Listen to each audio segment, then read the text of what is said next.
Life story channel में आपका स्वागत है। हमारी आज की कहानी है सबक। लीजिए शर्मा जी, खीर बनाई है आपके लिए। अरे भाग्यवान, मैं तो मजाक कर रहा था, तुमने तो सच में खीर बना दी। तुम भी ना मजाक, 2 दिन से खीर की रट लगाए हो। क्या मैं नहीं जानती आपको? कुछ दिन खीर ना मिले तो बेचैन हो जाते हैं, और अब कहते हैं मजाक कर रहा था। वाह, क्या खीर बनाई है आपने श्रीमती जी। एक बात तो कहनी पड़ेगी, आपके हाथों की खीर में जो स्वाद है वो दुनिया के लजीज से लजीज व्यंजनों में भी नहीं। आप भी ना कुछ भी बोलते हैं। शर्माती आंखों वाला मुस्कुराता हुआ शांति जी का चेहरा शर्मा जी के मानस पटल पर प्रतिबिंबित हो रहा था। उसी समय छोटे बेटे अभिषेक की आवाज ने उन्हें झकझोर कर रख दिया। बाबूजी, ओ बाबूजी। शर्मा जी, जो अपनी पत्नी शांति की मीठी यादों में खोए हुए थे, अचानक से बेटे की आवाज़ सुनकर ना चाहते हुए भी अपने ख्वाबों की दुनिया से बाहर आ गए। हाँ हाँ, बोलो बेटा। बाबूजी, हम घर पर पहुंच चुके हैं, चलिए आइए। कार के दरवाजे से बाहर निकलते हुए उनके छोटे बेटे ने कहा। रिटायर्ड शिक्षक शर्मा जी के 2 बेटे और एक बेटी है। तीनों बच्चों की शादियां हो चुकी हैं। बड़ा बेटा सुनील और छोटा बेटा अभिषेक है। बड़े बेटे और बहू के साथ उनके कुछ खास अच्छे अनुभव नहीं रहे थे, सो अपनी पत्नी के अंतिम संस्कार व 13वीं के बाद अपना गांव छोड़कर अपने छोटे बेटे बहू के घर आ गए हैं। दरअसल यह घर शर्मा जी ने ही खरीद कर दिया था अपने छोटे बेटे को, यह सोचकर कि रिटायर्ड होने के बाद दोनों वृद्धजन अपना बुढ़ापा आराम से काटेंगे। अपने बेटे बहू के साथ एक कमरा अपने और अपनी पत्नी के रहने के लिए भी बनवाया था शर्मा जी ने इस घर में। लेकिन 2 साल हो गए थे उन्हें अपनी नौकरी से रिटायर्ड हुए, पर वो भी तो गांव में ही रह रहे थे। शांति जी अपने पति को यह कहकर शहर आने से हमेशा रोक देती थी कि क्यों बेटे बहू की ज़िंदगी में दखल देना, यही ठीक है। सारी ज़िंदगी तो हम लोगों ने यहीं गुजारी है, जो थोड़ी बहुत बची है उसे भी यहीं रहकर गुजार लेंगे। शर्मा जी का दिल तो करता था मुंबई आकर बेटे बहू के पास रहने का, लेकिन पत्नी के रोकने पर उनकी ये इच्छा मर जाती थी। लेकिन अब शांति जी भी नहीं रही, इसलिए शर्मा जी भी उनके बिना अकेले से हो गए थे, तो उनके अपने बेटे के कहने पर उनके साथ मुंबई चले आए। घर में घुसते ही शर्मा जी के पैर एक गुदगुदे मैट पर पड़े और वे ठिठक कर पीछे हो गए। सहमे हुए कदमों से चलते हुए अंदर आए। मखमली और आरामदायक सोफे पर जैसे ही बैठे तो ऐसा लगा मानो स्वर्ग ही हो। घर की तो काया पलट कर दी बेटा तुमने। जब खरीदा था तब तो बहुत अलग दिखता था। पूरे घर को हैरानी भरी निगाह से निहारते हुए बाबूजी बोले तो बेटे ने जवाब दिया, जी हाँ बाबूजी, कुछ समय पहले ही तो रिपेयर करवाई थी और नया फर्नीचर खरीदा था। इतना आरामदायक घर है, सोचते हुए शर्मा जी मन ही मन अपनी पत्नी शांति से बात करने लगे। शांति, अगर आज तुम होती तो अपना यह घर देखकर कितनी खुश होती। ये आलीशान घर, आरामदायक फर्नीचर और नरम नरम सोफे तुम्हारी छोटी बहू ने शरबत भी बना कर दिया है मुझे। अब तुम मेरी चिंता मत करना। आइए बाबूजी, आपका सामान रख देता हूँ, छोटे बेटे ने कहा। तो बाबूजी मुस्कुराते हुए अपने कमरे की ओर देखने लगे। अंदर देखा तो बड़ा सा आरामदायक बेड सजा था उनके कमरे में। लेकिन ये क्या, अभिषेक तो बाबूजी का सामान लेकर सीढ़ियों की ओर चल पड़ा। बेटा, पर मेरा कमरा तो ये है ना? शर्मा जी हैरानी से बोले। नहीं बाबूजी, दरअसल आपकी बहू मीना का भाई आजकल ट्रेनिंग के लिए इस शहर में आया हुआ है। अक्सर घर पर आता रहता है तो इसी कमरे में रुकता है। सीढ़ियाँ चढ़कर ऊपर पहुँचे तो अभिषेक ने लंबी चौड़ी छत के कोने में बने टीन की छत वाले कमरे को खोलकर दिखाते हुए कहा, बाबूजी, ये है घर का कबाड़ खाना, जहाँ घर की सारी टूटी फूटी बेकार वस्तुएं एकत्रित कर दी जाती हैं और दिवाली के त्यौहार पर इसकी सफाई कर दी जाती है। यहाँ ऊपर ही एक बाथरूम और टॉयलेट भी बना हुआ है। बाबूजी ने देखा कि उसी कबाड़ खाने के अंदर एक फोल्डिंग चारपाई पर बिस्तर लगा हुआ है। यहाँ भी कुछ खास सामान नहीं पड़ा है, इसलिए आपके रहने की व्यवस्था यहीं कर दी है।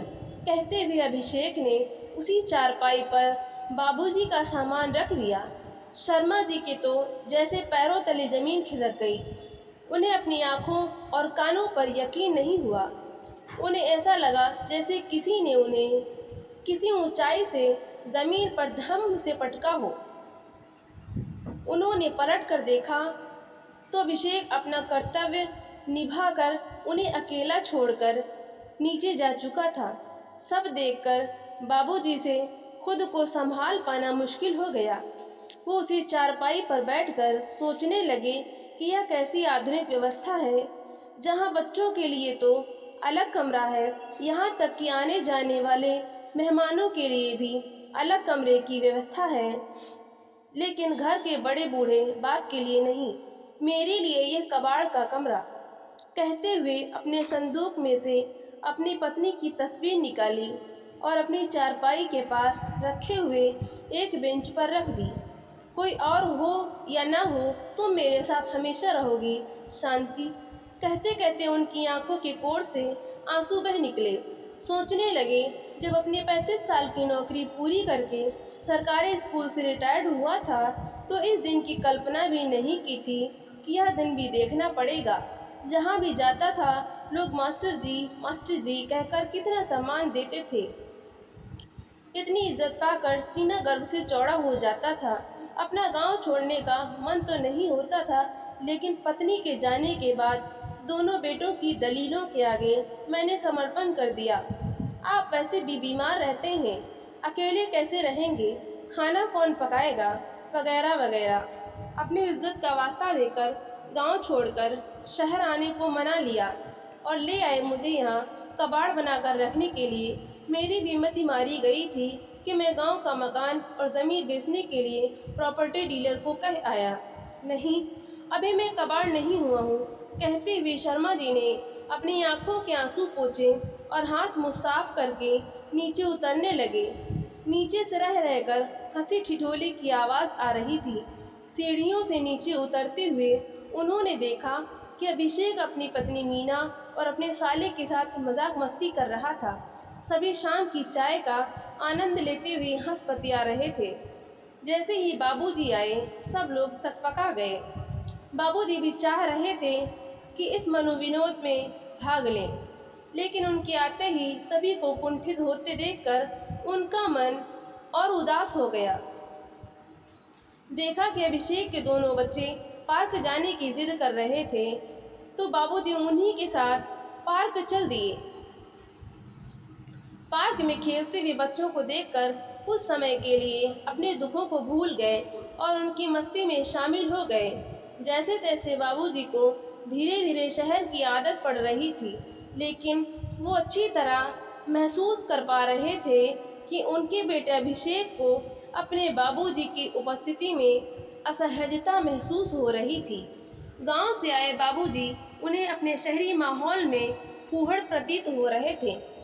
एक दिन जब अभिषेक के दफ्तर से कुछ साथी घर पर आए थे, तो बाबूजी लुंगी और बनियान पहने सोफे पर बैठे हुए थे।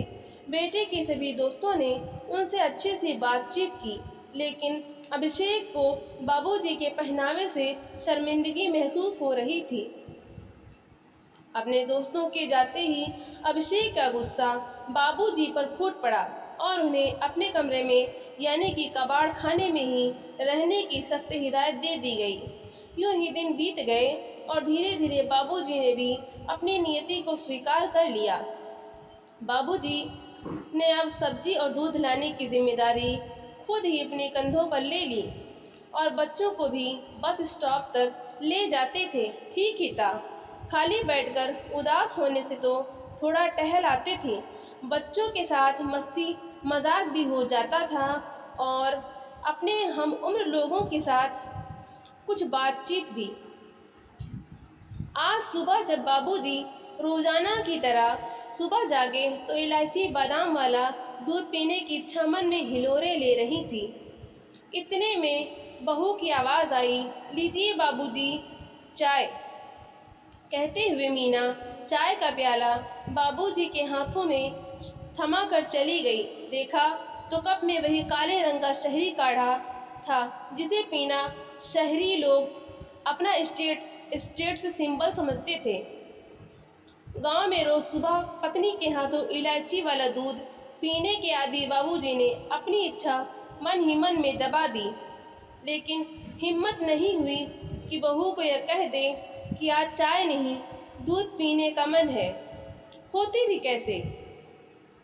पहले एक बार बाबूजी ने दूध मांगा था तो बहू ने दूध ला तो दिया था, पर नाक भौं सिकोड़े ऐसे भाव दिखाए कि जैसे किसी गंवार से पाला पड़ा हो। सोचते सोचते शर्मा जी ने घड़ी की तरफ देखा। दूध लाने का समय हो रहा था। बाबूजी ने जल्दी से चाय की चुस्कियां ली और नीचे उतर आए। सोचा यदि देर हो गई तो दूध नहीं मिलेगा और फिर बहू की 4 बातें भी सुननी पड़ेंगी। बाबूजी को नीचे आते देख मीना ने मेज पर थैला और 200 रुपये रख दिए। दूध लेने जा ही रहे थे कि देखा बच्चे भी स्कूल जाने के लिए तैयार हैं। चलो बच्चों, आज तुम्हें बस स्टॉप पर मैं छोड़ देता हूँ। नहीं बाबूजी, बच्चों को मैं छोड़ दूँगी, आप जाइए, छोटी बहू हड़बड़ाते हुए बोली। बाबूजी समझ गए कि बहू बच्चों को उनके साथ जाने क्यों नहीं देना चाहती। उन्होंने अपनी बहू को कहते भी सुना था, गंवार बाबूजी के साथ रहकर मेरे बच्चे भी गांव की भाषा और तौर तरीके सीखते जा रहे हैं। बाबूजी थैला और पैसे उठाकर दूध लेने निकल पड़े और अपनी स्वर्गीय पत्नी शांति से बात करते जा रहे थे। आप तो भाग्यशाली निकली जो केवल बड़े बेटे बहू का अपमान झेलकर स्वर्ग सिधार गईं। शर्मा जी के दिल में अपने बड़े बेटे सुनील के घर बिताए कुछ दिनों की कड़वाहट ज़्यादा ताज़ा हो गई। किस तरह से बड़ी बहू खाने का सामान भी छिपा कर देती थी ताकि हम बूढ़े न खा पाएं। एक दिन सोफे पर बैठकर जब अखबार पढ़ते हुए मैं दातुन चबा रहा था तो सुनील ने टका सा जवाब दे दिया था, बाबूजी यह शहर है, आपका गांव नहीं। दांत साफ करने हैं तो बाथरूम में कीजिए। आपको देखकर बच्चे क्या सीखेंगे। 4 दिन में वापस अपने गांव लौट आए थे दोनों। पिछली यादों के सैलाब में डूबे शर्मा जी को पता ही न चला कि कब दूध की दुकान पर पहुंच गए। दूध के पैकेट खरीदकर जैसे ही मुड़े तो बेटी का फ़ोन आ गया। कैसे हैं बाबूजी? दरअसल मुझे आपकी चिंता हो रही थी, सोचा फ़ोन करके हाल चाल पूछ लूं। इतने दिनों बाद किसी अपने की स्नेह भरी बातें सुनकर शर्मा जी की आंखें भर आईं। रूंधे गले से बोले, मैं बिल्कुल ठीक हूँ बेटा, मुझे क्या हुआ है? तेरे भाई भाभी मुझे बहुत अच्छे से रखते हैं, किसी चीज़ की कमी नहीं होने देते, तू बस अपना ख्याल रखना। कहते हुए बाबूजी ने जल्दी से फ़ोन रख दिया। उन पर क्या बीत रही थी तो वो अपनी बेटी को बताकर उसे दुखी नहीं करना चाहते थे। फ़ोन काटते ही उनकी रुलाई फूट पड़ी। काश यही प्यार और अपनापन मुझे अपने दोनों बेटियों से मिल पाता। सोचते हुए बाबूजी ने खुद को संभालते हुए फिर से कदम बढ़ाने शुरू कर दिए।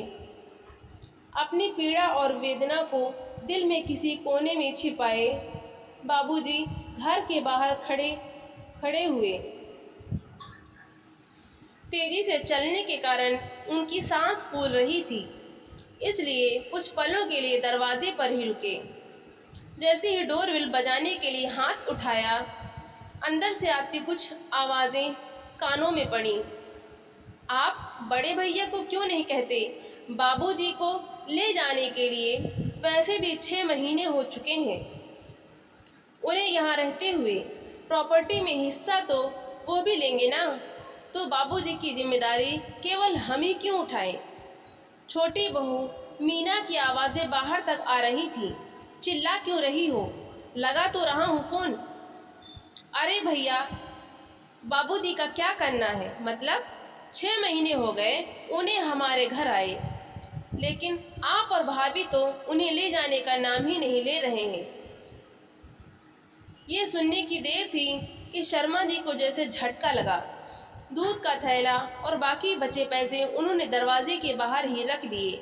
लड़खड़ाते कदमों से वो घर के सामने वाले पार्क तक आए और बेंच पर बैठ गए।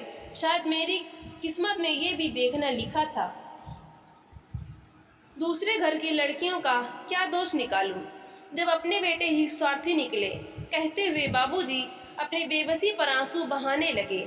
इतने में उनके गांव से उनके मित्र व प्रॉपर्टी डीलर दीनानाथ का फोन आया, जिसे बाबूजी ने अपना गांव का मकान और ज़मीन बेचने की जिम्मेदारी दी थी। अरे शर्मा जी, कैसे हैं आप? आपके गांव वाले मकान का खरीदार मिल गया है। शर्मा जी, जो अपने बेटे द्वारा दिए गए जख्मों से पूरी तरह टूट चुके थे, रुआसी आवाज़ में बोले, दीनानाथ, मैं गांव वापस आ रहा हूँ। उन्होंने दीनानाथ जी को सारा हाल कह सुनाया। थोड़ी देर बाद मित्र से बात करने के बाद शर्मा जी ने कुछ फैसला लिया। मन ही मन उन्होंने कुछ ठान लिया था। पूरे मनोबल के साथ वे घर की ओर बढ़े और डोरबेल बजाई। बाबूजी, आप तो बड़े लापरवाह निकले और दूध की थैली और बचे हुए पैसे घर के बाहर छोड़कर कहाँ चले गए थे? दरवाज़ा खोलते ही छोटी बहू चिल्लाई। बाबूजी बिना एक शब्द बोले अपने बेटे और बहू की तरफ देखते रहे। सीढ़ियों की तरफ जा ही रहे थे कि अचानक छोटे बेटे की आवाज़ सुनकर रुक गए। अरे हाँ बाबूजी, आप अपना सामान पैक कर लीजिए। शाम को भैया आ रहे हैं आपको अपने घर ले जाने के लिए। बाबूजी तो जैसे इसी बात का इंतज़ार कर रहे थे। पूरे आत्मविश्वास के साथ पीछे मुड़ते हुए बाबूजी बोले, सामान पैक मैं नहीं, तुम करोगे। क्या क्या क्या मतलब है आपका? छोटे बहू चिल्लाई। मतलब भी समझा देता हूँ, शायद तुम लोग भूल चुके हो कि यह मकान मैंने खरीदा था हम सब लोगों के रहने के लिए, और आज भी ये घर मेरे नाम पर है। इस घर में कौन रहेगा और कौन नहीं, ये मैं तय करूँगा, तुम लोग नहीं। मेरी खून पसीने की कमाई से खरीदे हुए घर में मुझे ही टीन की छत वाला कबाड़ खाना दे दिया रहने के लिए, और यहाँ तुम्हारे लिए आलीशान बेड और एसी की हवा। बस बहुत हुआ। 15 दिन का समय है तुम्हारे पास इस मकान को खाली करने के लिए।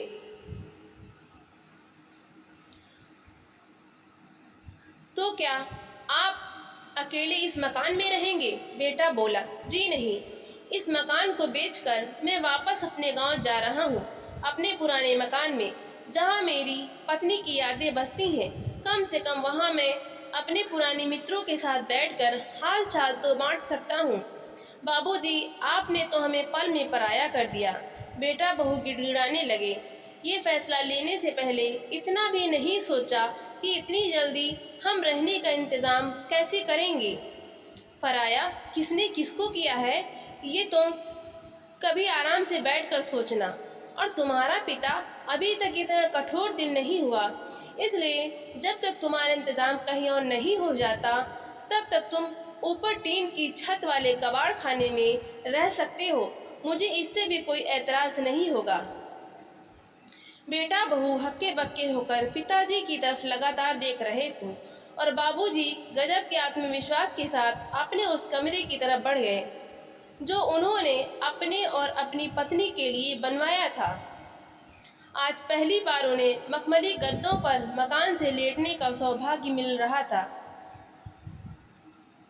तो दोस्तों, आपको ये कहानी कैसी लगी? लाइक करें, शेयर करें और कमेंट करके ज़रूर बताएं, और सब्सक्राइब करना बिल्कुल भी ना भूलें। तो हम मिलेंगे अगली नई कहानी के साथ। बहुत बहुत धन्यवाद।